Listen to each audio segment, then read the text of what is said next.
অসমৰ আটাইতকৈ পুৰণি ভূমিপুত্ৰ জনগোষ্ঠী চুতীয়া জনগোষ্ঠীটোৰ আজি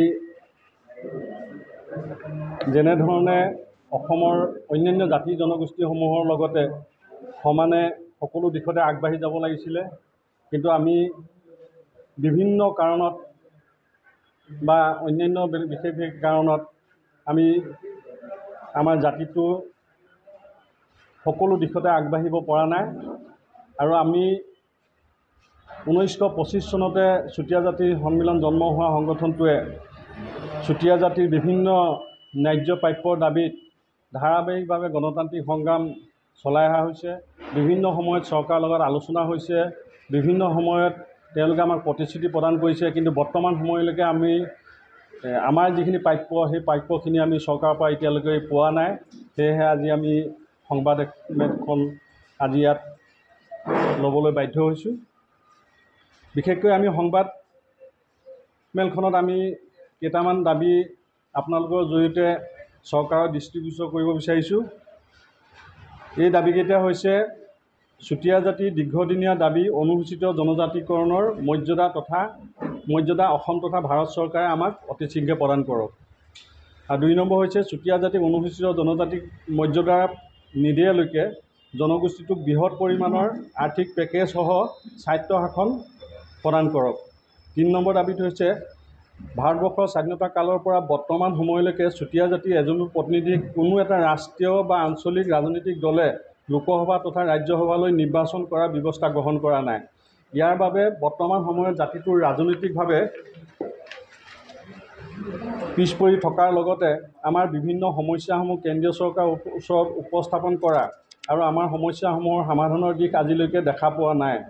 অসমৰ বৃহৎ জনগাঁথনিক প্ৰতিনিধিত্ব কৰা চুতীয়াসকল জন্মভূমিতে সকলো দিশতে আজি অৱহেলিত হোৱাৰ লগতে ৰাজনৈতিক দিশত ন্যায্য প্ৰাপ্তিৰ পৰা বঞ্চিত হৈ থাকিব লগা হৈছে। সেয়ে বৰ্তমান সময়ত খালী হৈ থকা ৰাজ্যসভাৰ 1খন আসন আৰু পৰৱৰ্তী দিনত খালী হ'ব লগা 2খন আসনৰ মুঠ 3খন আসনৰ ভিতৰত 1খন আসন বৰ্তমান ভাৰত চৰকাৰ তথা অসম চৰকাৰৰ শাসনাধিষ্ঠ চৰকাৰ তথা ৰাজনৈতিক দলে চুতীয়া জনগোষ্ঠীৰ এজন উপযুক্ত যোগ্য ব্যক্তিক নিৰ্বাচন কৰিব বুলি আমি দাবী জনালোঁ। 4 নম্বৰ হৈছে অসমৰ অন্যান্য জাতি জনগোষ্ঠীসমূহক অসম চৰকাৰে প্ৰদান কৰা দৰে বিভিন্ন উচ্চ শিক্ষা অনুষ্ঠান, চিকিৎসা মহাবিদ্যালয়, বিশ্ববিদ্যালয়, ইঞ্জিনিয়াৰিং শিক্ষা প্ৰতিষ্ঠানসমূহত চুতীয়া ছাত্ৰ ছাত্ৰীৰ বাবে যি আসন সংৰক্ষণ ব্যৱস্থা ঘোষণা কৰিছিল, বাস্তৱ ক্ষেত্ৰত চুতীয়া জাতিৰ ক্ষেত্ৰত ইয়াৰ প্ৰতিফলন দেখিবলৈ পোৱা নাই। অকল মেডিকেল কলেজতে আমাৰ 4খন আসন তেওঁলোকে চৰকাৰে দিছে, বাকীকেইটাত তেওঁলোকে চৰকাৰে যেনেধৰণে প্ৰতিশ্ৰুতি প্ৰদান কৰিছিলে সেই ক্ষেত্ৰত আমাক আজিলৈকে বাকী আসন সংৰক্ষণৰ কামটো কৰা নাই। আৰু এই চৰকাৰক এই ব্যৱস্থা সম্পূৰ্ণভাৱে কাৰ্যকৰী কৰিবলৈ আমি দাবী জনালোঁ।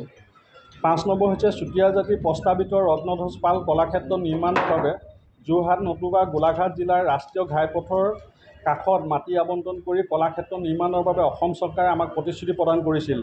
সেয়েহে অসম চৰকাৰক আমি ইয়াৰ কাৰ্যকৰী ব্যৱস্থা গ্ৰহণ কৰিবলৈ দাবী জনালোঁ।